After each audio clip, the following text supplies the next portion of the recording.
प्रणाम। जय जिनेन्द्र। आज बात करते हैं मौन एकादशी पर्व के बारे में।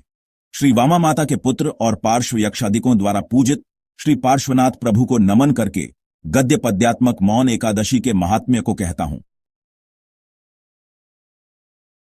एक बार द्वारका नगरी में श्री नेमिनाथ स्वामी के संवसरण के समाचार सुनकर श्री कृष्ण ने वाणपालक से यह जानकारी प्राप्त की। वाणपालक को उपयुक्त दान देकर श्री कृष्ण अपने पिता समुद्र विजय और माता शिवादेवी के पुत्र श्री नेमिनाथ प्रभु को वंदन करने गए। विधिपूर्वक वंदना कर उचित स्थान पर बैठकर प्रभु की देशना सुनने लगे। प्रभु ने कहा, मनुष्य जन्म अत्यंत दुर्लभ है। देवता भी इसे प्राप्त करने की कामना करते हैं। अज्ञान, संदेह, मिथ्यात्व, राग, द्वेष, मति की भ्रांति, धर्म का अपमान और योग का द्रुप्रणिधान प्रमाद के 8 प्रकार हैं। संसार से मुक्त होने की इच्छा रखने वाले को इनका सर्वथा त्याग करना चाहिए। यह सुनकर श्री कृष्ण ने पूछा, हे प्रभु, मैं राजकार्य में व्यस्त रहता हूं, निरंतर धर्म का पालन कैसे कर सकता हूं? कृपया ऐसा एक उत्तम दिन बताइए जिसमें पूरे वर्ष के बराबर पुण्य प्राप्त हो। प्रभु ने उत्तर दिया, मार्गशीर्ष शुक्ल एकादशी का दिन श्रेष्ठ है। इस दिन 3 तीर्थंकरों के 5 कल्याणक हुए हैं। श्री अरनाथ प्रभु ने चक्रवर्ती पद छोड़कर चारित्र अंगीकार किया। मल्लीनाथ प्रभु का जन्म, दीक्षा और केवल ज्ञान कल्याणक और नेमिनाथ प्रभु का केवल ज्ञान कल्याणक इस दिन हुआ। और इसी दिन सभी क्षेत्र के तीर्थंकरों के कल्याणक को मिलाकर 150 कल्याणक हुए।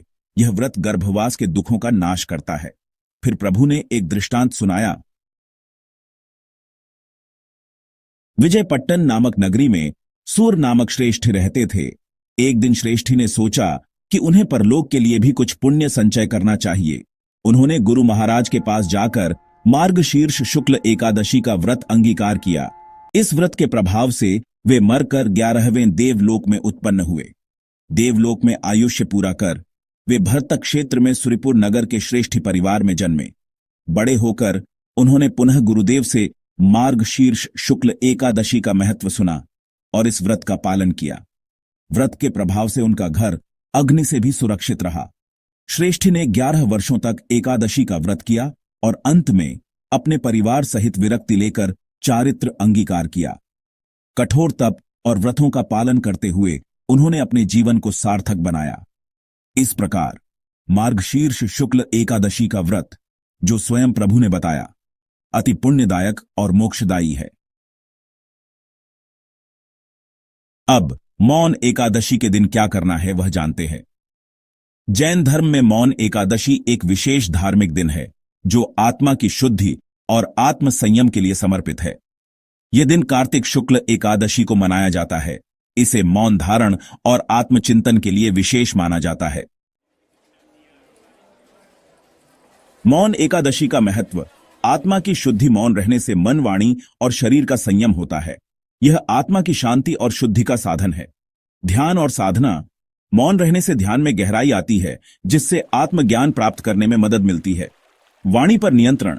वाणी का संयम जैन धर्म में महत्वपूर्ण है।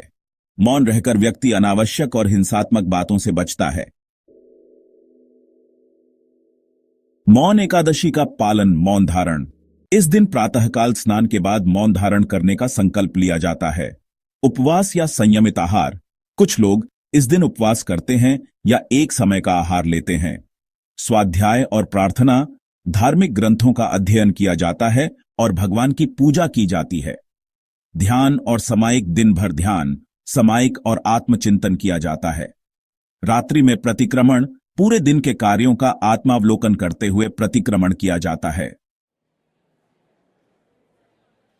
मौन एकादशी का उद्देश्य। इस दिन का मुख्य उद्देश्य आत्मसंयम और आत्मा के विकास के लिए प्रयास करना है। मौन रहकर व्यक्ति अपने भीतर झांकता है, विचारों को नियंत्रित करता है और अपने कर्मों की समीक्षा करता है। यह पर्व जैन धर्म के अनुयायियों को अहिंसा, सत्य और आत्मशुद्धि के मार्ग पर चलने की प्रेरणा देता है। वीडियो को सब्सक्राइब करना ना भूले। यह वीडियो आपको कैसा लगा कमेंट में जरूर बताएं। जय जिनेन्द्र।